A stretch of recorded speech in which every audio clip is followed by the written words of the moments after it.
Bonjour, bonjour, je vous parle énergétique, entité, présence. Aujourd'hui, je vais aborder un sujet assez flippant pour la plupart d'entre vous, mais qui ne l'est pas tant que ça pour moi. C'est les hiérarchies archiavéliques, les démons et les pseudo-anges.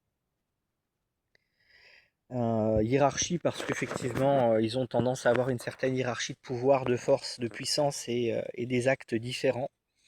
On ne va pas rentrer dans ces détails-là, simplement je vais vous donner quelques exemples. Le plus courant, le démon. Rien à voir, ou rarement, avec ce qu'on voit dans les films d'horreur ou les films fantastiques. Ça a rarement cette apparence-là, hein. Parfois c'est même très mignon. Euh, de mon expérience, je classifie ça comme des entités qui se nourrissent d'émotions négatives. Que ce soit de la peur, de la haine, de la colère, de la tristesse, n'importe. Il y a énormément de types d'émotions. Et en fait, quand on déborde de ces émotions, eh bien, on fait buffet à volonté pour ces entités-là, qui vont venir se nourrir. Suivant la puissance du démon, il va se contenter de se nourrir ou il va vous inciter à vivre encore et encore et encore et encore ces émotions-là pour, on va pas lâcher un buffet à volonté gratuit, hein.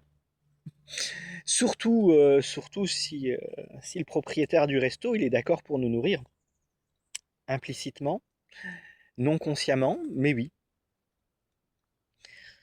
Donc, quand on est empreint d'émotions problématiques, eh bien, on va souvent avoir un ou plusieurs démons qui vont traîner là. Ça s'enlève très facilement. Ne vous inquiétez pas par rapport à ça, pas besoin d'exorcisme. Dans les hiérarchies archiavéliques, ce que je trouve aussi souvent, c'est les pseudo-anges. Alors, je ne pourrais pas vous dire si oui ou non les anges existent. Je n'en ai jamais cherché. Je sais qu'à un moment, je m'y suis intéressé, mais je suis jamais allé les chercher énergétiquement. J'ai jamais essayé de leur parler directement. Donc, je pourrais pas vous dire oui ou non ça existe. J'en sais rien. Potentiellement, hein, vu le nombre de personnes qui en parlent, je pense que oui. Mais il y a aussi ces entités qui se font passer pour des anges. Sous couvert d'ange et de bienveillance, elles vous incitent à faire des choses. Ce sont des entités qui vont se nourrir d'énergie positive. Mais non pas pour que vous en profitiez, mais pour que eux en profitent. Ce qui veut dire que vous allez être toujours en recherche d'une émotion, mais qu'elle vous satisfera jamais. Ça, c'est un signe souvent assez clair qu'il y a un pseudo-ange qui traîne chez vous. Si vous vivez beaucoup de moments de joie et que vous êtes toujours triste, soit il y a un gros trauma, soit il y a un pseudo-ange, soit il y a les deux. Donc ça, c'est une bonne manière de remarquer ces choses-là.